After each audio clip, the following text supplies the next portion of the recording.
Hi there. Thanks for joining us on the St. Paul Seminary YouTube channel, among other places, and a special thanks to Father John Utecht and Deacon Joseph Utecht, the father-son combo here from the Archdiocese of St. Paul in Minneapolis, and both, we can say, alumni of the St. Paul Seminary in different ministries and capacities. Thank you, gentlemen, for taking some time to talk to us today. Yeah, of course. Happy to be here. Yeah, nice to be here, Phil. Awesome. So I want to just get sort of the timeline and logistics down, because it's this kind of cool, unique story to have both a deacon and a priest from the same household. So who was called first? Who got ordained a deacon first? Obviously, one's a priest, one's a permanent deacon, but maybe just walk us through the timeline and then maybe how that, played into your guys' relationship as that time went on, because that's a cool piece of formation that maybe not every priest goes through. Yeah, for sure. I can start first because I started formation first. I entered seminary at St. John Vianney here at St. Thomas in the fall of 2014, and I was there for 4 years, graduated from undergrad from SJV in 2018, and then started at SPS that fall. And then you started formation when? 2016. So it was, and then I was ordained before he was ordained. So that's not too much, but he cheated. I'm sensing a little back and forth here. Yeah, there's one car pulls ahead in the race, and then the other catches up, right? Well, your question about being called would even add some complexity to the answer, because I felt an initial call way back when he was probably about 6 or 7 years old to the diaconate, right here at St. Thomas, where there was a summer retreat weekend called Steubenville North. Oh yeah, sure. And I was volunteering for the weekend, and at the end of the weekend they have a big mass, and the Archbishop is there, and they have kind of a Vocations call. And I was there, and I was praying for the people to,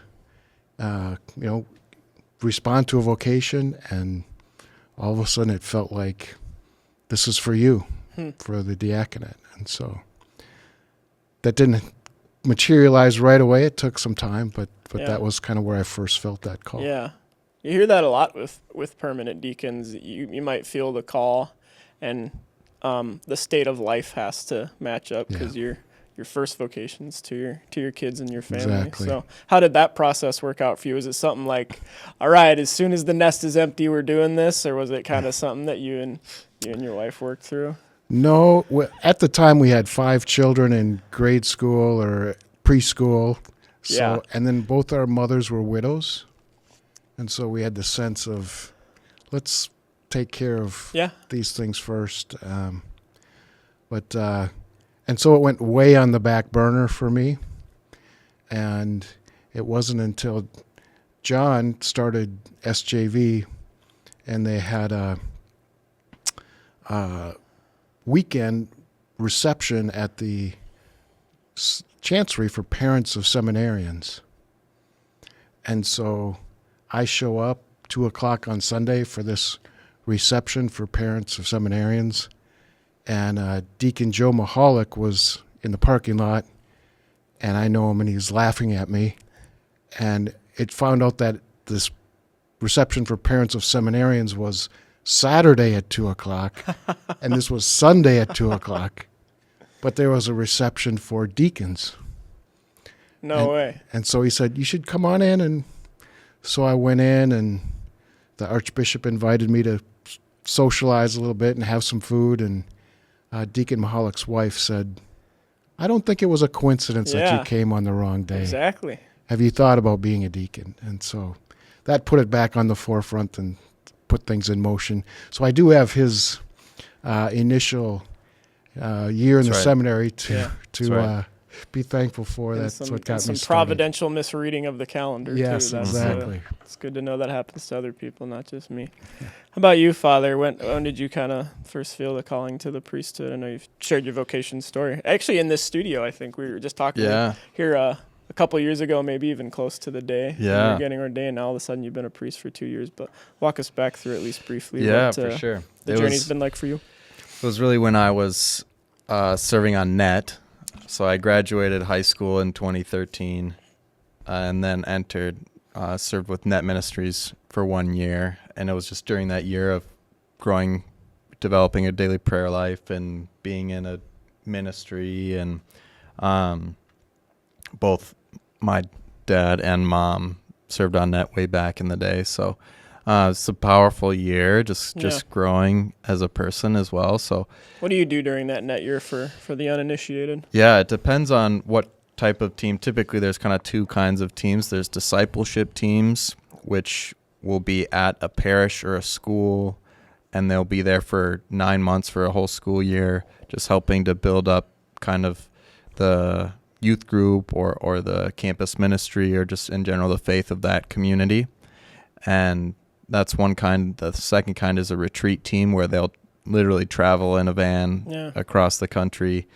And both my mom and dad were on retreat teams. I was on a discipleship team. So I was in New Ulm, Minnesota at Cathedral High School and at the parish there, just serving that community. And it was a great year and met a couple really great priests that helped me to kind of realize for the first time, like, whoa, the priesthood isn't just being like an old, lonely, grumpy guy who just like says mass on Sunday and then is bored the rest of the week. It's actually this really dynamic, joyful, busy, life-filled vocation. And so that really opened my heart to it. And then just throughout that year in prayer, slowly started to kind of feel this tug. And then finally in adoration one day had a powerful experience of just being very convicted that the Lord was calling me to go to seminary. And so applied and got accepted and started that next year. And you took the nice straight road through, did college seminary for 4 years, then major seminary, and then ordained in 2022. That's correct. So what has the first 2 years as a Catholic priest been like? It's been great. It's been all those things I said, like, of exciting, joyful, busy, filled with life. Those are all absolutely true. It's just been, I've been reflecting a lot recently because I just found out I'm getting a new assignment, so I'll be moving to a different parish.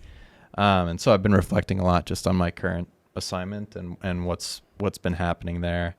And it's just been really striking how much the Lord has done through me. It's like the day-to-day, I kind of do all the different things that a priest does in the day. And it kind of just sneak past you. But having people come up and say goodbye and tell me the ways that my priesthood has affected them in big ways has been really, really humbling, because it's like I'm still just, John, who Dad has known as this punk kid growing up and whatever. Yeah. But the Lord can use me to do these life-changing things for other people. So it's really cool. We were doing a sound check before we hit record, and we just had you kind of talk through what you did just today. Even you should repeat that now, because it's a good kind of microcosm into like what even just a normal day for a young priest on his first assignment is like. Yeah. So I woke up at 5, got ready. We have a 6:15 a.m. daily mass, so celebrated mass.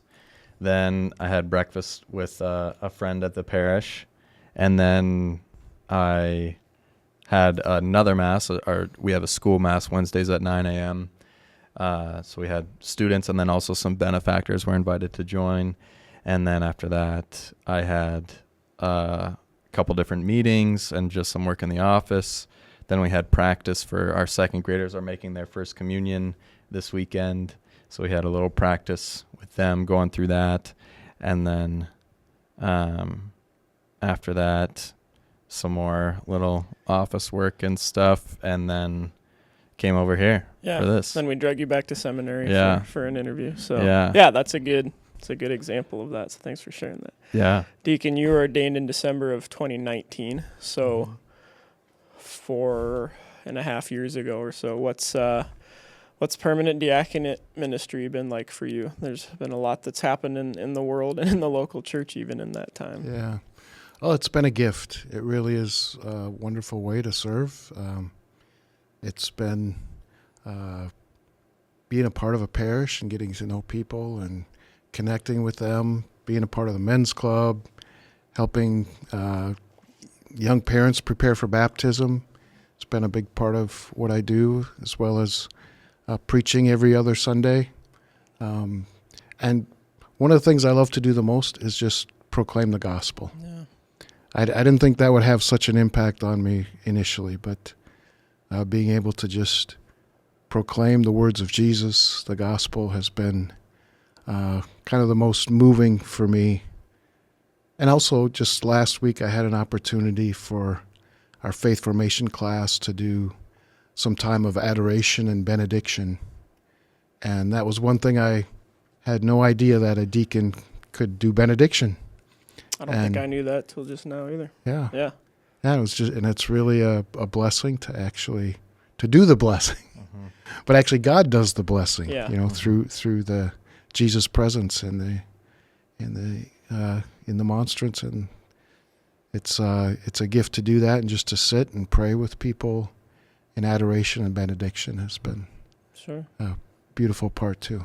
What's your full-time work? And I know they kind of say, you're a deacon all the time, not just when you step through the parish doors or exit. And how have you brought that into everyday life? Yeah, well, my hours are Monday through Friday, 8 to 4, where I work as a what's called a traumatic event counselor. Sure. So I help companies deal with traumatic events when an employee dies. So I do a lot of grief counseling. My claim to fame is, I've been doing this for over 30 years. So, Yeah. But my claim to fame is I've been involved in over 3,000 bank robberies in my career. Wow. Now, Got after it on they've camera happened, too. So yeah. after they've happened, just to help the people, because it can be pretty traumatic. Sure.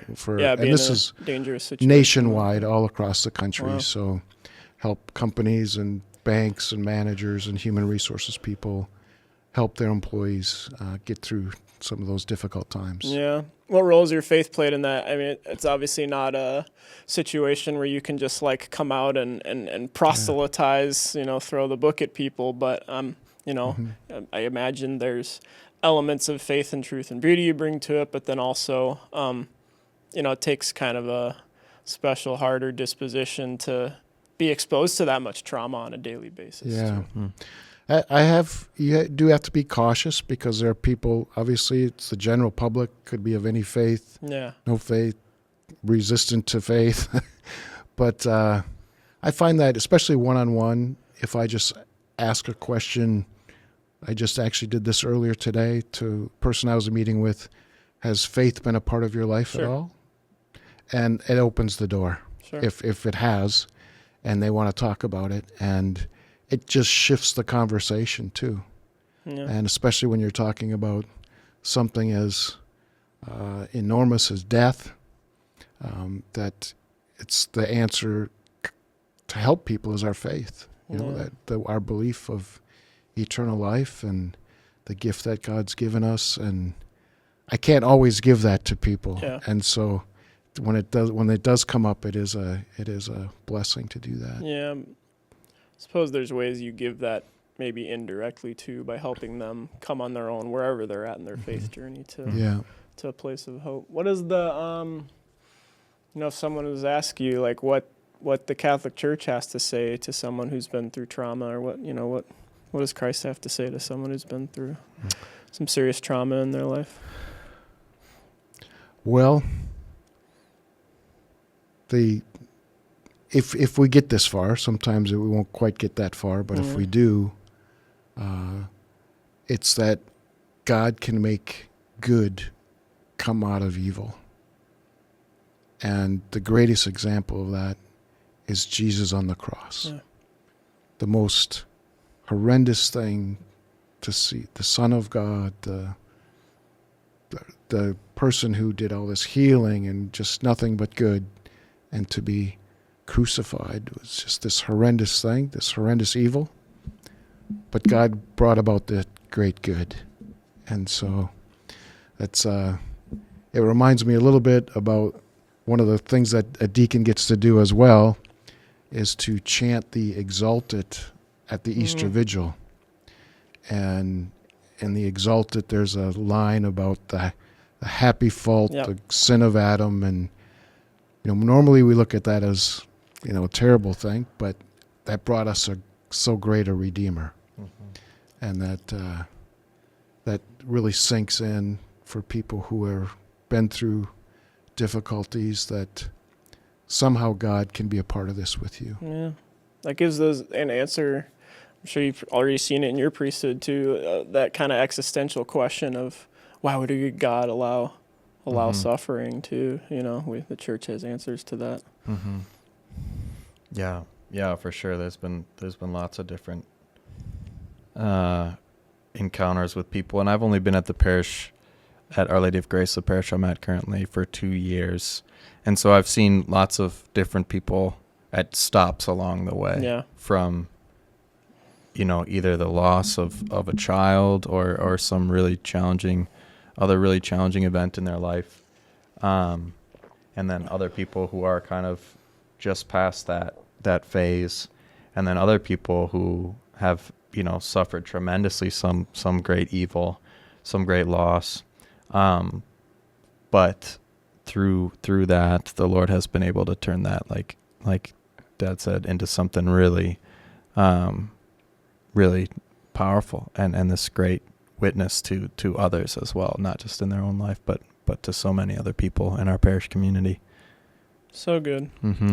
Okay, let's go back in time a little bit. So you're one of 5. I Yep. get that right? So one of the things I love about this job is I get lots of free parenting advice. Oh yeah. Because people always wonder, what'd you do right? Your kid went to seminary. Like, that's every Catholic parent's dream, at least to some extent. But what was life growing up like for you? And then we'll talk about it from Dad's perspective after that too. For sure. I mean, faith was always the number one priority in our life. So I think I can count on one hand the times that I missed Sunday Mass growing up, and it was either because I was sick or because we were up in the Boundary Waters, and then we would get a dispensation to miss Mass.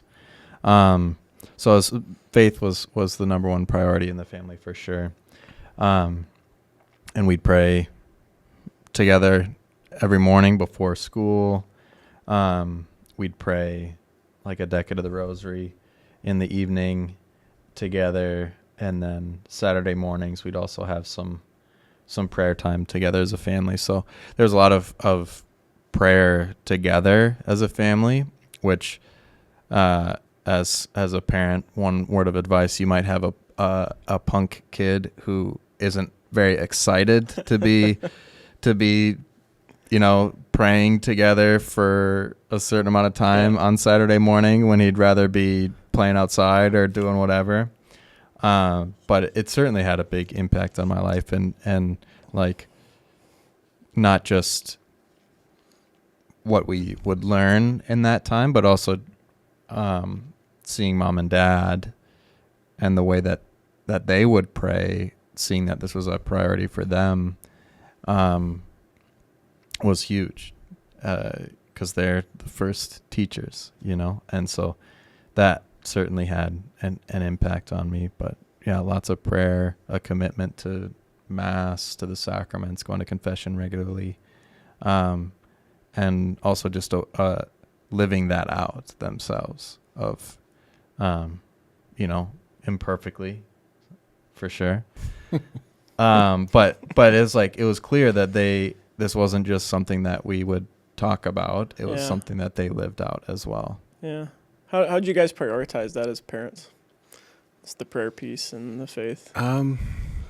It was a priority for us as individuals, for us in our marriage.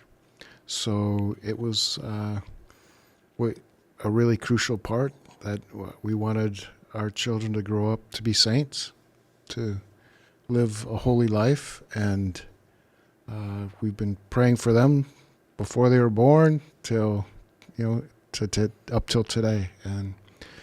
But I think some other things that have made a difference is getting them connected to other people, Yeah.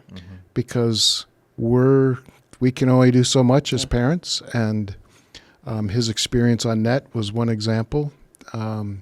His being part of a youth group, or going on retreat, or even I think an influence in your vocation was that the handmaids, when you were in New Ulm, that they were part of, what's their full name?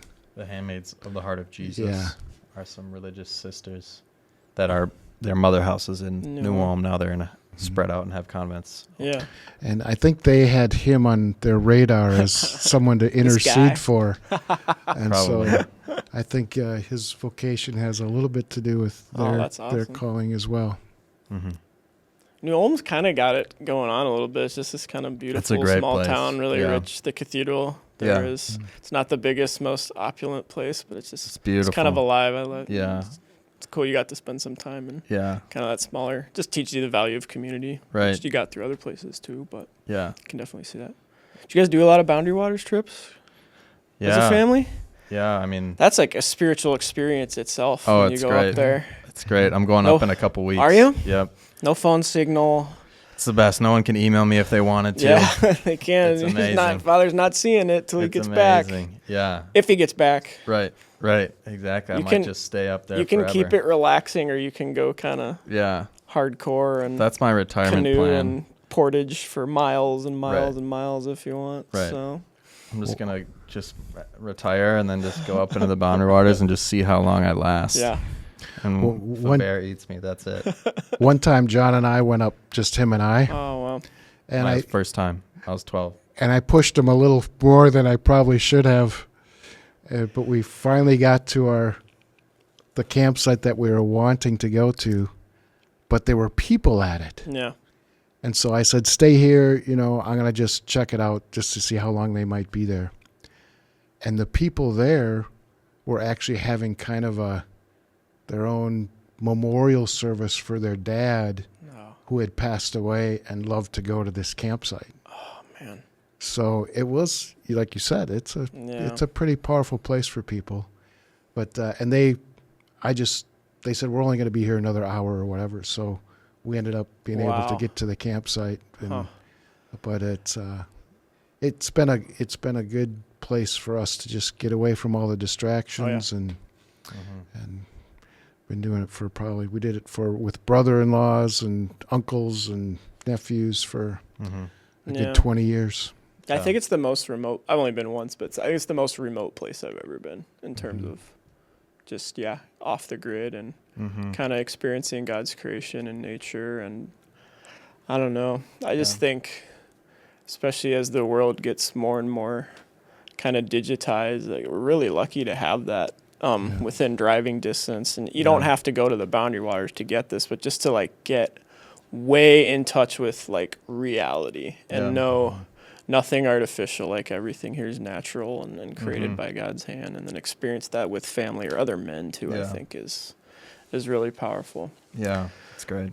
When we went up with some guys from church, and then another priest of the Archdiocese, Father Vanderbroek, he was with us, so we were able to do cool. adoration and say mass Yeah. and stuff. And that's so awesome when you get to do that up there. But Yeah. my favorite story is it's how I learned to like coffee, because it rained. We were canoeing. We camped out at our entry point, and then it rained all night, and then the whole day canoeing in. So we were just soaked and cold and stuff. And we're like, dude, we are so tough. And then we get to the site, and I just like melted down. I was like, I'm so cold. And someone had like a French press coffee thing, and I hated coffee. I couldn't stand it. And I was like, this is warm. It's hot. And I drank. I was like, this is the best thing ever. Yeah. So I literally came back, and I was like drinking black coffee. My wife's like, what happened to you?